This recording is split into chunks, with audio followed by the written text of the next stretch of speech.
I think our insecurities hold us back in so many ways. And so I think for so many people, it's get it down on paper and then don't be afraid to show it to someone. And don't be afraid of feedback. And don't let that feedback stop you. Because if you really think that you have a story, then advice or editing or feedback, I feel like is like a potluck. And that you can kind of walk through and you can pick and choose what you like and you can smile and walk right on past the rest. Step into the world of success with your brand amplified, the ultimate podcast designed to unravel the intricacies of thriving businesses. I'm your host, Annika Jackson, and I'm on a mission to uncover the stories, strategies, and secrets that have propelled entrepreneurs and business leaders to success. Georgia Leininger, I love your background. If anybody is watching this episode instead of just listening to it, plethora of books.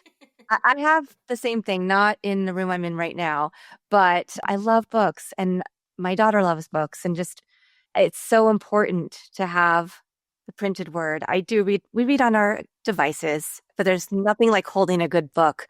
And you've made that part of your mission. Yes. Yes, absolutely. Yeah. And it's funny. Every time I do interviews, I think about, you know how some people kind of will put the fake background or do kind of the fake thing. And I just feel like that's not me. My office is chaotic. My bookshelf is a mess. I try to organize it like by kind of theme and genre and my favorite authors and all that stuff. But it's a collection of several decades of favorites. And it's just, yeah, absolutely. So absolutely books. I love books. So yeah. Well, and I often do try to use a fake background just because, see, my dog is standing in the background. So sometimes he wants to pay a surprise visit. So, and your company is Salus Publishing? Yes. Mm-hmm. Salus Okay, great. Publishing. Yeah. Not one thing pronounced correctly. Just for everybody who's listening, we are recording this on a Friday evening, and we're both going, how did we schedule this at 5:00 on a Friday? But here we are, and I'm so grateful that we are, because you not only are a publisher, an author, an educator, but the way that you put intentionality into your craft and into your company is so important. You know, as we talk about AI, and I love AI as much as the next person, but we have AI, we have the environmental repercussions of that. And you're really thinking about the environmental repercussions of things that already existed and how do we make our lives better and the earth better by creating sustainable publishing company. Yeah, absolutely. 100%. So talk to us about this journey. Why did you decide that you needed to become a publisher, not just only for yourself, but for others, and that you wanted to put this type of intentionality into what you're doing? Well, I think it's kind of been a process and a journey across several decades, honestly. I always loved writing. I mean, obviously reading as a kid. And I studied in college at UCLA. I got my English degree, and I always thought, oh yeah, I'm gonna be an author someday. And then you realize kind of that process is far more complicated than a lot of people realize. And I got my master's in journalism. And so my thesis paper was on the history of paper and how kind of, paper's been used in not just books, but newspapers, magazines, things like that. And then, kind of deep dive into the history of paper and realize that trees are actually an extremely inefficient way of making paper. Trees were never the original paper. It wasn't until the discovery of the New World in North America where it's like, oh my gosh, we have 1 billion of these wonderful trees. Let's just chop these down. This will be so much easier than using the hemp or cloth, vellum, or things like that the books were made of previously. And so, but with trees, because the fibers are so strong, you have to use so many more chemicals. There's a lot more acids, a lot more chlorine to break down those fibers to make that pulp. And then once you use those chemicals, frequently they can't be reused. So where are you going to, put them? Oh, we'll put them down the river. And so for the last 500 years, paper making has been increasingly detrimental to our environment. And so it was, during this kind of research in the master's thesis that it was just like, wait a minute, well, hey, what's going on with this? And newspapers were kind of the first ones to start really kind of realizing, hey, recycled, maybe we can start kind of recycling some of this pulp. And it wasn't because they're environmentally concerned. It was just more efficient. We have these used newspapers. What if we can put them back in? And because newspapers were such a kind of a high turnover, right? It's a daily paper. We can just put it again and again. People aren't going to keep these forever. And we can, they don't have to be long lasting. And then, of course, with magazines, I remember I did an interview with someone at the National Geographic and talking about, hey, you talk about forests and we talk about, all this kind of stuff, but your paper is not recyclable. National Geographics are famous for lasting forever. And so there's a cost to that. There's a price for that.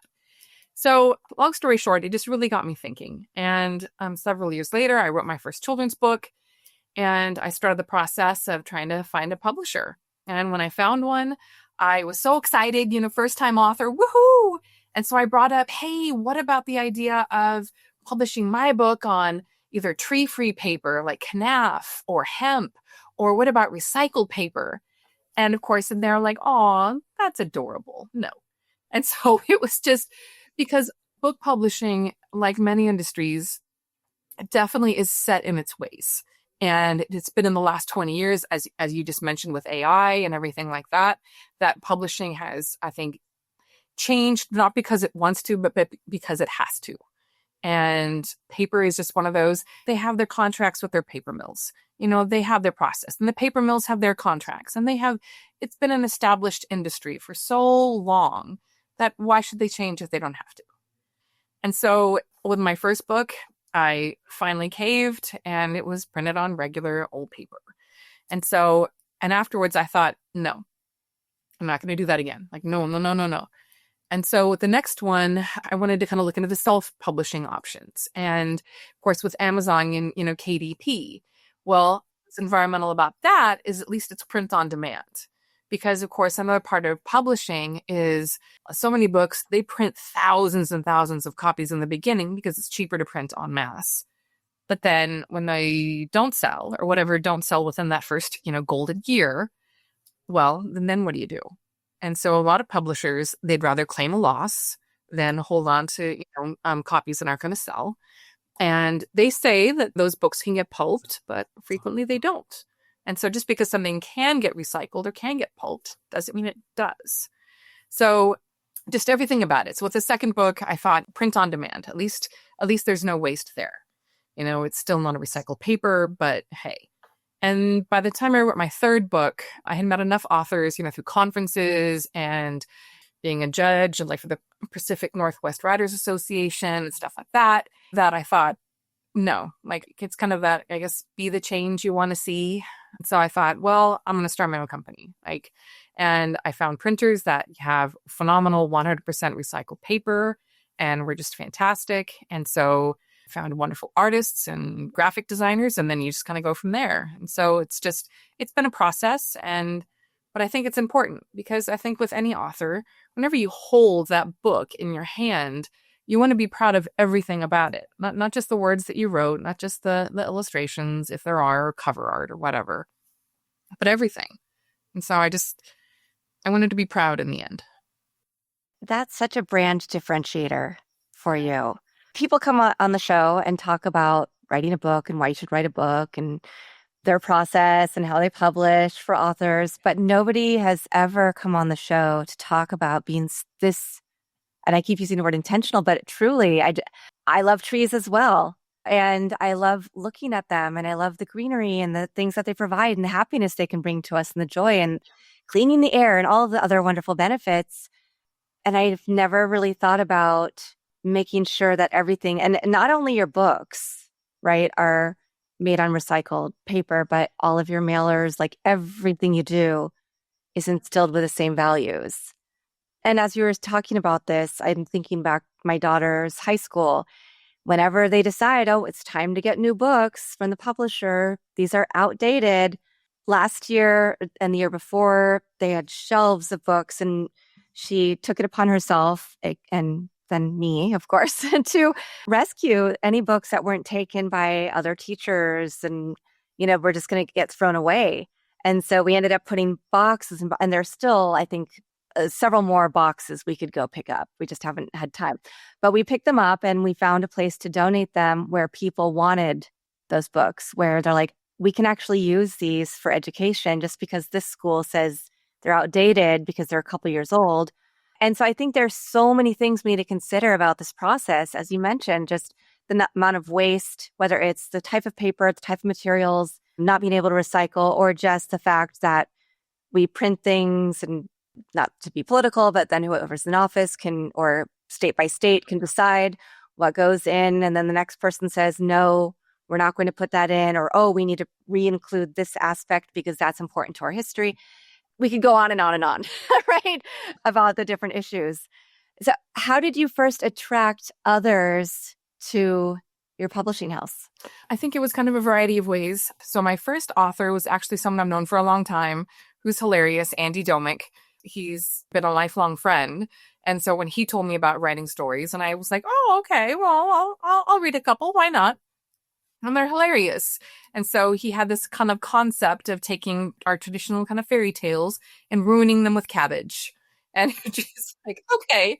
So when I start to crack up as I'm reading them, and then I read them, to my children, and they're cracking up and all this, it's like, well, hey, here we go. So that was the first. And then kind of he introduced me to another author that he had known. And so some of it, as we know, sometimes it's networking, sometimes it's that. And then with my illustrator, one of them, her name is Emma Whaley, and she was actually 7 years old when I met her. And I'd written a book called The Trees, and I had worked with a variety of illustrators before her, and they were wonderful, but it just didn't have the right vibe or the right feel. And anyway, I met Emma she was a daughter of a friend, and, her art was gorgeous. And I thought, yep, this is it. This is the one. One of my authors, one of my favorites, Cy Swan. He's 85 years old. He's now 87. But when I met him, he was 85. And he is a YouTube celebrity in that he is a blacksmith. And so he makes knives. And he's on this YouTube channel, The Essential Craftsman, and that kind of builds houses and all this. And my husband watched this, this YouTube channel. And so there's Cy Swan with his forge and his anvils, and he's been building all these things. And so my husband was kind of looked at these knives that he made and like, woo, like, oh, that's amazing. And so his birthday was coming up. I'm like, all right, here we go. I call Cy Swan. And of course, and he's just this incredible man. His wife answered the phone. It's just, instead of having this big warehouse and big business, it's, family run. And I ordered a knife from him, and we just started chatting. And I mentioned I'm a publisher, and he talked about how he'd written this story 40 years ago, and he'd shown it to his family, and his family were like, that's kind of dark. I don't know about that one. So he put it in a drawer on his desk, and it sat there for 40 years. And he just thought nobody would really like it. And so we were chatting on the phone and all this, and he kind of mentioned it, and I said, well, Cy, I'll give it a read. Why not? Because if anything, I can give constructive feedback. I've done that with a lot of authors before. Like, maybe we're not the right fit, but I can point you in a different direction. Or at least, I love editing or things like that, to kind of help improve it, whatever. And so he sent it down, and it was fantastic. And that's our Two Tales of Timothy Mouse, our best seller yet. And so Wow. Sometimes I think it's like kind of life happens, and you just kind of meet various people. Our poetry author, she's a co-owner of a bookstore where we're doing author events. And she kind of built up the courage because she was this young 20-something, and she's like, okay, I've written poetry, but I've never shown it to anyone before. I was like, oh, well, okay. Do you want me to read it? Okay. And so then read it. It was beautiful. It was about, the first time falling in love and unrequited love, and how do you pick yourself up from that? And it was kind of, so much of it was just universal. So many of us have gone through some degree of that. And it was just so raw and open and wonderful that it's just, I think what has drawn me to all of my authors is kind of their genuine stories, their genuine love of the written word, their love of what they have to say. And yeah. So, yeah. Well, and you have focused primarily on children's books, Yes. merging, going into young adults. Yes. Was that intentional as well? No, no, actually. And it's funny. When I first started researching kind of how to start a publishing house, that's one of the first things they say as a publisher. It's like, okay, you need to pick your genre and you stick to your genre and that's it. Because that'll help you focus with your marketing and that'll help you focus with, kind of really your dollars, making them count. Because then, the various agents will know where to go because you've kind of set, you're in your niche. And I always kind of originally thought like, well, that's ridiculous because what if, I meet someone who's written a phenomenal novel? Why can't I publish that? Yes, it's different from what we've done before, but hey, it's a novel on 100% recycled paper. And so that means that then on any bookstore, that novel is sitting next to all those other novels, but ours is on 100% recycled paper and it stands just as well as any of those others. So I've always been very open to the idea of publishing different genres. I don't like the idea of kind of putting yourself in such a box. So I'm open to the future and seeing what else we publish. But yeah. And beyond publishing, I mean, obviously you said illustration, bringing the illustrator in, editing, right? Do you also help with the marketing aspect? Because I know that can be a whole other beast depending on just. Oh, yeah. Yes. And, and to be honest, I think running a business, you really have to be honest with yourself in a variety of ways. I am not great at marketing. And that is something that is an area of growth that I need to really kind of, focus on. Like social media. I'm a very private person, so I don't post a lot on social media. And so like for our business and social media presence, we really probably should be putting out a lot more out there than we do.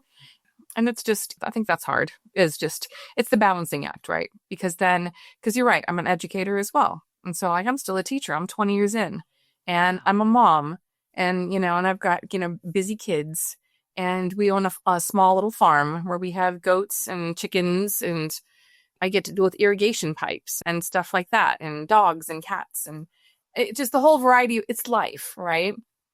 And so long answer to short question. Yes, but marketing is definitely and promotion is definitely something we need to grow on. But yeah. Yeah. No, but I appreciate that you're being so honest and open about it because it is true. I mean, the people who listen regularly will often hear me say, yeah, I'm a teacher. I'm a podcaster. I'm a mom. I had pets. Now I have a pet and he's an older dog. I'm really curious how the farm and the animals and everything else came to be. Which came first, that or the publishing house? Oh, the farm. So I live in Northern California. I live on the land that I grew up on. It's a small little kind of ranch my grandparents bought in 1950. And it's, it's funny kind of how life changes, right? When I was growing up here, I thought, oh, I'm never going to move back here. Oh, heck no. I'm going to go off. I'm going to go live someplace else. And then just kind of life kind of, throws a few loops and my mom got sick. And so we, came home. And so, and it was just, I think kind of being back here and it's just kind of fall in love with the place again. I love this land. I built those fences out there. Literally my blood, sweat and tears is in this place. And so, yeah, the farm kind of started when we moved back. When I was a kid, we had cows, but when we came back here, we got goats. So we have Norwegian dwarf goats. They're the little ones like that jump. Yes. The ones that people do goat yoga. Yes. Yes. They are the goat yoga. In fact, one of my authors, Andy Domick, we tried to film a goat yoga session. It was right during like the start of the pandemic. And so we're all kind of spread apart and all this stuff. And so he was out there on a hay bale and he was doing kind of goat yoga with our little baby goats and he fell over and he hurt his back. And it was it's like, oh, well, that's not what I thought you were going to say. No, that was not how that was supposed to go. But we got the other, videos of him with baby goats on our YouTube channel. So at least we got that, but no goat yoga. So, but yeah. So then it's like, and then chickens, of course, yet again, during the pandemic, with like the egg scare. And so we started with a few chickens. And then as many farmers will tell you, it's like you start with a few and then you get some more and then you get some more. And now we just have lots of chickens. And so they roam around. They free range. They're crazy. And yeah. So, and of course, and as you were saying, dogs and cats, we got older, we got younger. Right now we're fostering for an SPCA nearby. So we have 5 little puppies, kind of Oh, making an absolute mess in one of the rooms, but hey. oh my gosh. Yeah, and you were on the board of directors for the Humane Society previously, yeah. So you're really invested in your community, which I think is really beautiful, and it's something we really need. And I grew up in Kansas, and same kind of thing. Oh, I want to get out of here as fast as I can, and then move to a few big cities. And I do live outside of Los Angeles, but it's more of a suburban community. And I'll have to pick your brain a little bit because my partner and I are looking for one of our dreams is to have some land and just a little more we getting back to that thing that I never thought I would want to get back to of just peace. Yeah, So, absolutely. and maybe yeah, there's chaos, animals running around and stuff, but there's still something about that that's just Yes. so grounded and Yes. beautiful. Oh, yeah. And I think it's especially, it helps kind of, I guess, balance when there's so much going on in the world. And it's like you read the news and you read everything, and it's just, I think it is easy in this day and age, especially kind of, for our generation to kind of start to feel overwhelmed or to start to feel weighed down or kind of helpless by it and all that. And having your own space is kind of something tangible. It is something where it's just like, okay, maybe I can't save the world, but I can do this. This is something I can do. This is something solid. This is something real that I can help with, that I can do. And it's nice just being able to kind of sit outside and look at the impact, even in some small way that you've helped. So, yeah. I want to talk about education as well because you're educating us right now. You're educating everybody who buys a book from Salus Publishing. But I'd love to hear, did being a teacher influence Oh, yeah. starting the publishing company, or was it the opposite way, or a little bit of both? It definitely did.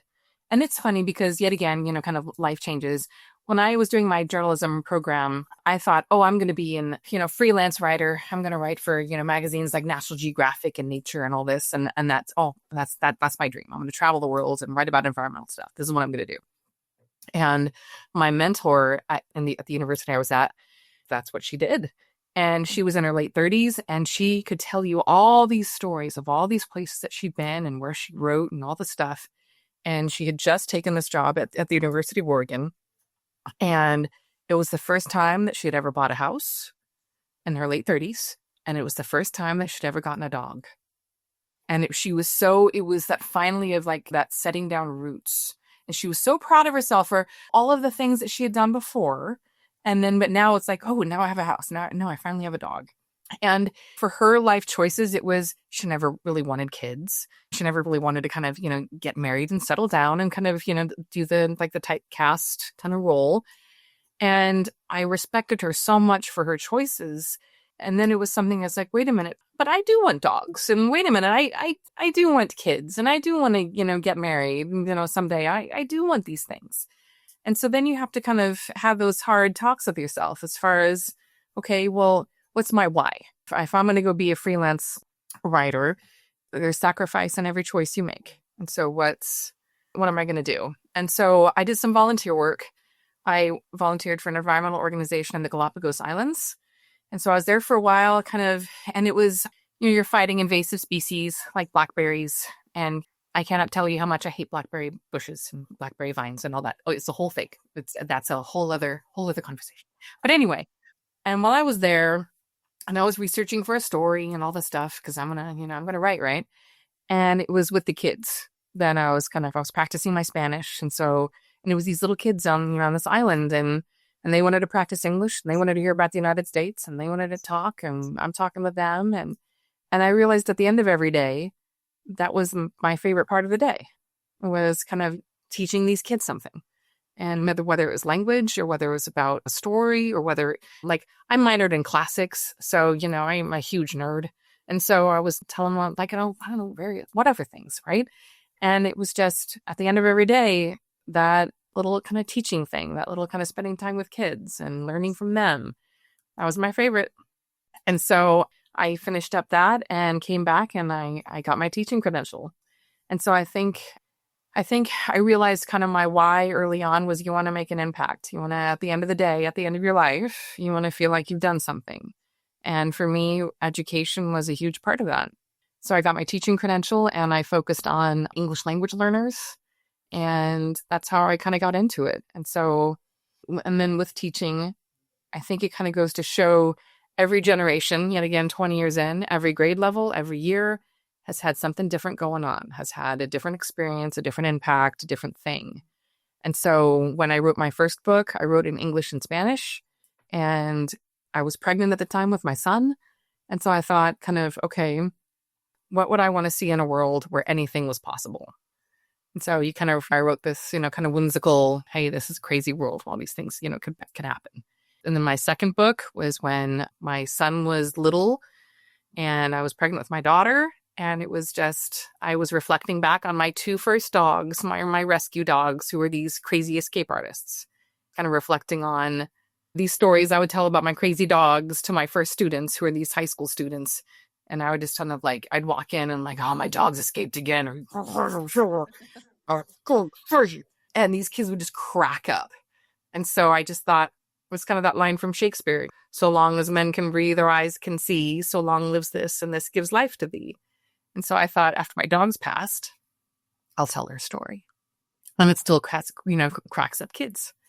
And so it's just, I think education has been a huge impact in my business, in my writing, and everything. It's yeah, I'm a teacher. Yeah. So, yeah. Well, when you're called to it, you're called to it. Right. Exactly. So. Oh, yeah, for sure. And that's the thing. It's just, my first students were high school students. And so now, of course, 20 years in, now they're in their 30s. They're in their, kind of mid to late 30s.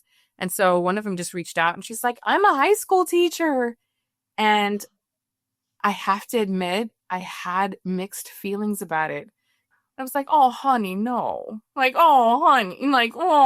You're so brilliant. You could do so much other stuff.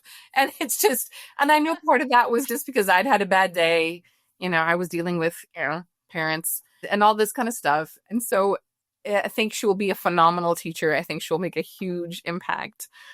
But yeah, you're right. Teaching is a calling. It is fulfilling and heartbreaking and exhausting. And I can point out my wrinkles that I know I got from teaching. These are my teacher ones, especially ones right in between the eyebrows. Yeah. Because of that look of are you kidding me? So yeah, it's a calling for sure. And teaching, farming, raising kids, goat kids and human kids, having a publishing company that's sustainable, making sure that everything that you're pouring into it and the materials and the craft is something that you have intentionality and can pour into along with your authors. How difficult has it been to break out or be taken seriously in the publishing world? Has that been an issue? Oh, yeah, absolutely. For sure. For sure. It's a constant struggle. It's absolutely, because I think so much of it it's the catch-22. And especially as we're seeing in today's news, publishing has gone through a huge amount of consolidation in the last 30 years. And I mean, even more so probably in the last 10 to 15, where you have, it used to be where it was hundreds, thousands of these small little publishing houses, all very niche, all very whatever. Universities used to have their own publishing houses. University of Oregon used to publish maps, and they had just phenomenal maps. And anyway, there used to be kind of so many genres or possibilities. And then it's just, as you've seen with so many industries, the consolidation started. And the big guys start buying up little guys. And they'll still keep the name. They'll still keep the kind of the little hats, but they own everything. And so it was the big five for years, and now we're down to the big four. And so when you have that, they become the gatekeepers and they become the key holders. And it has definitely gotten a lot harder. And it's if I could devote all of my time to focus on publishing, I'm sure I'd probably be much farther along as a publisher. And getting distribution. I am still working on distribution because it's easy to kind of, Amazon's right there. But then if you don't just want to work on Amazon, well then, okay, all of my local bookstores have our books. But now it's if you want to get onto Ingram's list, well, Ingram is its own ballpark. And so then, and it's for them to take you seriously, they want to look at your sales numbers and how many books you have. And then it is a process. And so, yes, it is extremely challenging. And I think it's one of those, yet again, I'm sure probably like with any industry, it's just there's an aspect of pay to play. Do you have the money? Do you have the kind of like, the capital to get into it? Do you have the networking ins? Do you know the right people? And yeah, so it is an ongoing process. So yeah, for sure. Yeah. And I was actually on one of my students' podcasts that she's creating for her capstone project. And when we were talking about the struggles of women sometimes to be taken seriously and having those jobs where I've had those positions where other women said, when your daughter is off to college, you're going to be the best salesperson. You're going to make so much money. And wanting you to dedicate 80 hours of your life to a job that's not the company that you own. And when you have children, when you have a life, when you have other things going on that fulfill you and that are the most important things to you, I think it can be really hard for other people to see that, yeah, I can be a great mom and I can do all these things and I can also have a business. Oh yeah, And one doesn't take away from the other. So I imagine that's also probably some of the things that you've had to deal with. constantly. Yeah, you're right. Constant. And it's finding the balance and it's keeping the balance. And it's just like my children know they come first, no matter what. If I get the call that, one is puked at school, I'm out the door. Like that is a given. It's if one's having a surgery or if one has a medical issue or something, there's a doctor appointment. Of course I'm there. And like that is for every school I've worked at, for every principal, who's been my boss, they know. It's just my kids are first and foremost. But that doesn't go against the fact that it's like as a teacher, right? My kids are also my students and, and their needs. And as a teacher, we deal with things now that in decades past, teachers never had to deal with. Where it's like when you talk about, the active shooter drills and all that kind of stuff, and you have those conversations with your students of like, okay, were this ever to go down, all right, guys, you're going to do this and I'm going to do this. And anyone who comes through that door for you is going to have to go through me. And you have that. And I've had that talk with my family. And it's the balance, right? As a teacher, as a mom, and then as a business owner, where it's like my authors are also very busy. But whenever they can do events, of course, I'm going to be there to support them in their events. And so, but that's on a Saturday where I've missed my son's soccer games before because I was at an author event or, missed various other things because I was doing this, right? It's just, I guess it's law of economics, right? Everything has a price and you just have to figure out what the price is. But yes, I completely, totally know what you mean as far as like, oh, when your kids go off to college, oh yeah. Oh yeah. And it's like, as an educator, a couple years back, I went for my administrative credential. And of course, and it was the same thing. And so many of the women who were in the same program as me, their kids had just gone off to college. And so it was just, they were empty nesters. And it was kind of like, okay, now I can focus on my career. Like now I can. And one of the teachers, the professors of the class, was a retired superintendent. And he was on a second marriage because basically he had dedicated so much to being a principal and being an assistant superintendent and the superintendent, it cost him his marriage. And now he's on a second family. Now that he's retired, oh gosh, he can focus so much more on his family as his wife is a superintendent and while she's focused on it. No. Right? So it's so hard. It's such a challenge because no matter what choice you make, there's always that, wait a minute, but it's, yeah, it can drive you crazy. 100%. Just everything you said. I co-sign. And you do self-publishing. You do print on demand, but you also have a certain amount in stock for, you said, your local stores or if your authors want them. Yeah. The only one that's print on demand still is my second book. It's my Buster and Mooney book because it's still on Amazon KDP. And it is a goal, it's on the list, to basically be able to take that book to one of my printers that print on 100% recycled paper, print a few thousand copies. And then I know that it's on 100% recycled paper and I know that, it's there. But then, of course, that's the issue, right? So then I've got a few thousand copies And if they're not selling, then they're just sitting in a warehouse. And what does that mean? Right? And so it's just, yes. So that is the only one that's print on demand. But the rest, I have my own warehouse, I have my own books and all that. Well, and is it more expensive to print on recycled paper? Oh, yeah. Well, okay. So I will say yes, slightly, but much less than traditional publishers would tell you. Traditional publishers, and what I was told in the beginning was, oh, but recycled paper is not nearly as high quality. The color's not going to be as vibrant. The paper's not going to be as thick.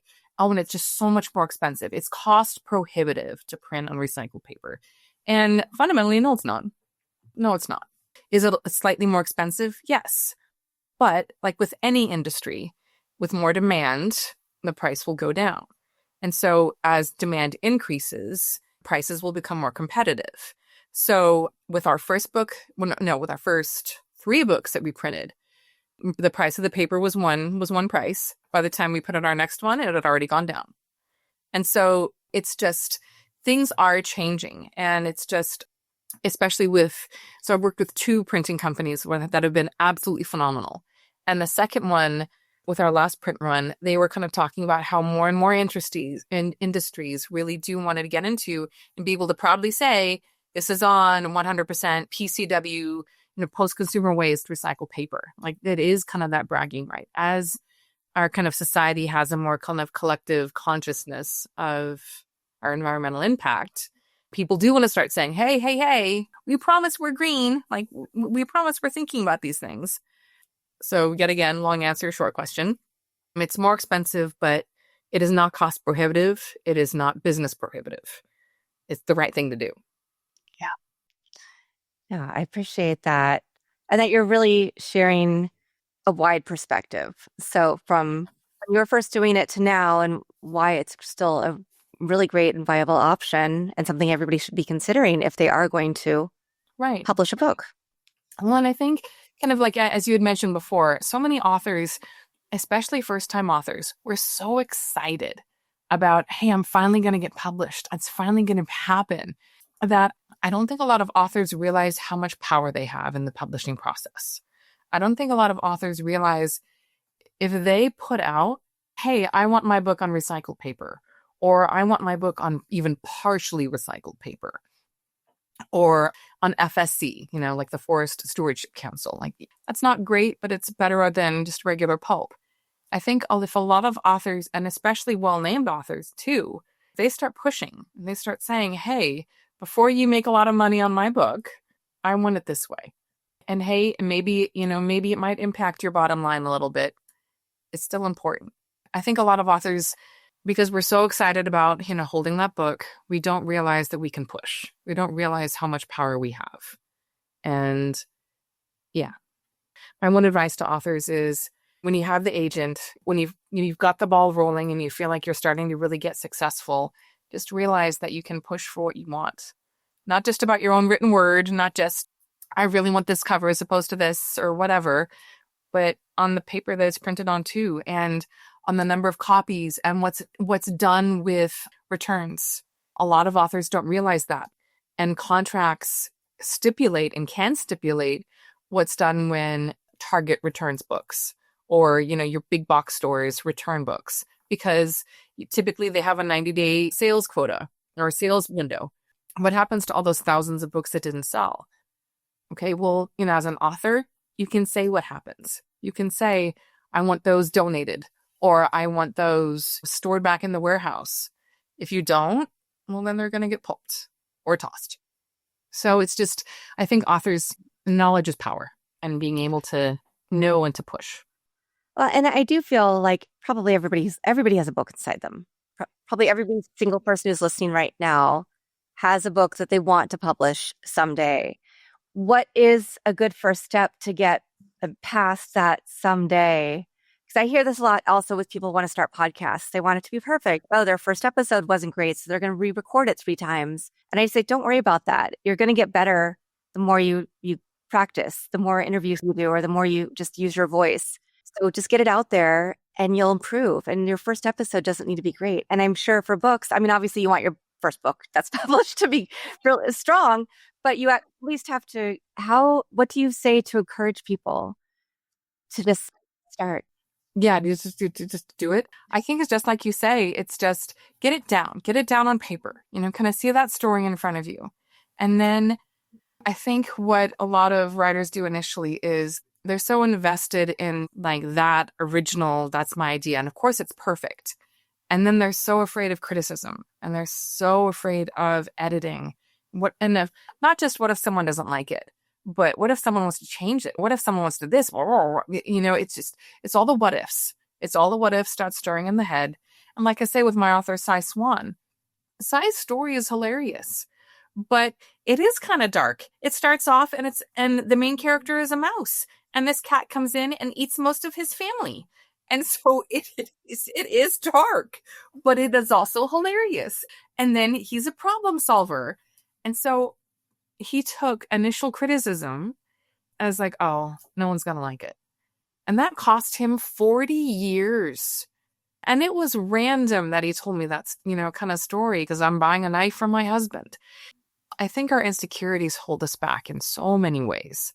And so I think for so many people, it's get it down on paper and then don't be afraid to show it to someone. And don't be afraid of feedback. And don't let that feedback stop you. Because if you really think that you have a story, then advice or editing or feedback, I feel like is like a potluck. And that you can kind of walk through and you can pick and choose what you like and you can smile and walk right on past the rest. And it's just like Cy was phenomenal as an author because as his editor, I'm going through and I'm like, okay, Cy, we should probably change this and change this and change this. And he pushed back and he said, well, why?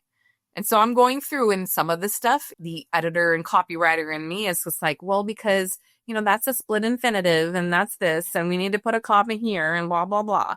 And then a couple of them, I was changing the wording because I thought it sounded better. And then he fired back with, well, oh, no, no, I like this. And so it's just, I think as an author, you need to be able to have that exchange and have that, I put this word here because it's this. I believe this because it's this. Or if some things need to change, you know what? Yep, let's change it. I don't care. So I think authors need to be able to believe in themselves, be flexible, and be vigilant, I guess you would almost kind of say, is the word. And that it's just like, you're not going to give up. And so many people do. I think sometimes about all the phenomenal stories, all of the amazing stories, the memoirs, the personal experiences, the whatever that never got published because they never had the chance. And it's kind of sobering a bit, So Truly. But I do think it's important to know your voice, but to, like you said, take criticism. I think we all need to be better at that in probably all parts of our lives. Oh, right. And it's so hard. It's not easy for someone to say, well, you're doing this great, but you really could work on this. And it's just like, on the one hand, you're like, I know. And on the other, it's just, what do you mean? I thought it was fine. It's hard. And I think, unlike so many other things, writing is so intrinsically personal because you write, it's that story inside of us. And you're putting in what's inside of us out on paper and then showing it to someone else. And they get to make their comments on it. Like that's hard. So it's, yeah. Georgia, this is my favorite kind of conversation where I do feel like I have a new girlfriend and we're getting to chat and I'm getting to learn some things as well and learn about you in the process. So people can go to the website, which we will link in the show notes, Salus Publishing, to learn about how to submit work. And also you do have books for sale via the website. Yeah. And it's very easy for us all, like you said, to go to Amazon, click, order a whole bunch of different things at once. But you also have an offer where if people mention the podcast, you'll throw in some books, which I think is really exciting. And to be perfectly honest, I'm going to go on and order some for my little nephews. So, because that'll be a great Christmas present. It'll be something that they won't get anywhere else. So awesome. Thank you. Yeah, of course. But I'm going to add that. I'm going to encourage people to do that. when we're promoting the episode. And you gave us a great quote from Shakespeare earlier, but I do want to ask, do you have something that continues to inspire you to keep on doing all of the different things? A quote, mantra, verse, poem, family motto? Yes, I do. And I am ashamed to admit I forget the person who originally said it. So I apologize now, because I remember I looked it up and it was a phenomenal writer and she deserves credit. And this is going to drive me crazy, but I have loved the stars too fondly to be fearful of the night. That kind of drives me on, right? Fear impacts so many of our decisions. And I look at the stars, I look at the light, I look at the goal, and that drives me on. So that's fantastic. Thank you so much for joining me. This has been a lot of fun, and I've loved hearing about your journey, your story, all the things that you're putting out into the world, the care that you take for every part of your life, whether it's the animals in the farm, the publishing company, or teaching, or your own kids. And these are the examples we need in the world. Oh, right? Thank you. Thank you. I really appreciate that. And thank you to everybody who's listening to this episode, watching this episode, listening to Georgia share her story and her journey. Please check out saluspublishing.com, order some books, support small businesses. We need that more than ever in this day and age. And with that, thank you for joining me again on Your Brand Amplified. And I'll be back again with another amazing guest to share their story, their journey, and some tips and tricks that you can use to move through your life, whether it's personal or work, every day. Thanks for listening or watching to this episode of Your Brand Amplified. Don't forget to leave us a rating or review on your favorite podcast listening platform. And if you want to learn more, check us out at yourbrandamplified.com.